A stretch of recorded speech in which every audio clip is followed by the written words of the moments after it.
اور یقیناً آپ میں سے بہت سے لوگوں کو یہ حدیث مبارکہ عجیب لگی ہوگی۔ اس کے مقابلے میں جو آپ کو کوئی دوسرا آدمی حدیث سنائے گا، اور وہ بھی امام ابو داؤد رحمۃ اللہ علیہ نے لکھی ہے اپنی کتاب میں، اسی میں نیچے ایک باب ہے، بابو ما جاء فی اصلاح الشعر، یعنی بالوں کی اصلاح کے بارے میں باب۔ تو اس میں حضرت ابو ہریرہ رضی اللہ تعالیٰ عنہ سے یہ حدیث مروی ہے کہ من کان لہو شعر فلیکرمہ، جس کے بال ہوں اسے چاہیے کہ وہ ان کا اکرام کرے۔ اس سے مراد یہی ہے کہ کنگھی ونگھی کرے۔ اب یہ دو صورتیں آگی اور دو مختلف حدیثیں آگی، اور یہ دو مختلف لوگوں کے لیے ہیں۔ ایک آدمی ہے جو کنگھی کرتا ہی نہیں ہے اور ایسا لگتا ہے کہ وہ ہر ٹائم بس پراگندہ رہتا ہے، تو اس کو چاہیے کہ یہ اکرام کرے اور نچلی حدیث پر عمل کرے اور بالوں کو کنگھی کیا کرے۔ اور ایک آدمی ہے وہ صبح شام سجنے سورنے میں لگا رہتا ہے اور گھنٹوں اسی پر ضائع کر دیتا ہے، کبھی کیا لگا رہا ہے، کبھی کیا لگا رہا ہے، اب بال ایسے لگ رہے ہیں، اب ایسے لگ رہے ہیں۔ تو اس کو چاہیے کہ یہ کبھی کنگھی کرے اور کبھی کنگھی نہ کرے، تاکہ اس کا جو اتنا وقت وہاں ضائع ہو رہا ہے وہ ضائع نہ ہو، بلکہ اس کو کسی دین کے کام میں لگے۔ اچھا، اب یہاں میں آپ کو دوسری حدیث سناتا ہوں۔ دوسری حدیث کے راوی ہیں حضرت عبداللہ بن بریدہ۔ یہ کہتے ہیں کہ ایک آدمی جو اصحاب نبی میں سے تھا، وہ حضرت فضالہ بن عبید کے پاس گیا۔ وہ مصر میں تھے۔ ان کے پاس پہنچا اور کہا کہ میں آپ کی زیارت کرنے کے لیے نہیں آیا، بلکہ میں نے ایک حدیث رسول اللہ سے سنی تھی، اس کے بارے میں پوچھنے آیا ہوں، وہ آپ نے بھی سنی ہوئی ہے، تو میں چاہتا ہوں کہ شاید آپ کے پاس اس کا کوئی علم ہو۔ انہوں نے وہ حدیث وغیرہ سنائی، اور پھر حدیث وغیرہ کی بات کر کے پھر کہتے ہیں کیا وجہ ہے کہ فمالی ارا کا شائسن و انت امیر الارض، کہتے ہیں میں آپ کو دیکھ رہا ہوں کہ آپ کے بال وال بکھرے ہوئے ہیں، حالانکہ آپ تو اس زمین کے امیر ہیں۔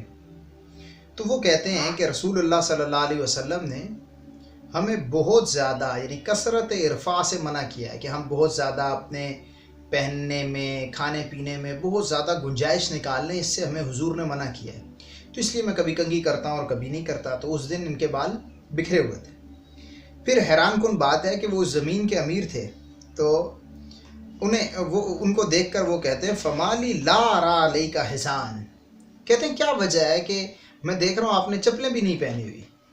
تو وہ کہتے ہیں کہ رسول اللہ صلی اللہ علیہ وسلم ہمیں یہ حکم دیا کرتے تھے کہ ان نحتفا احیانا، کہ ہم کبھی کبھی ننگے پاؤں بھی چلا کریں، تاکہ ہمارے اندر عاجزی آئے، انکساری آئے، تکبر نہ آئے، اور ہمیں پتہ چلے کہ یہ دنیا مسافر خانہ ہے، چند دن کی جگہ ہے، یہ ہماری منزل نہیں۔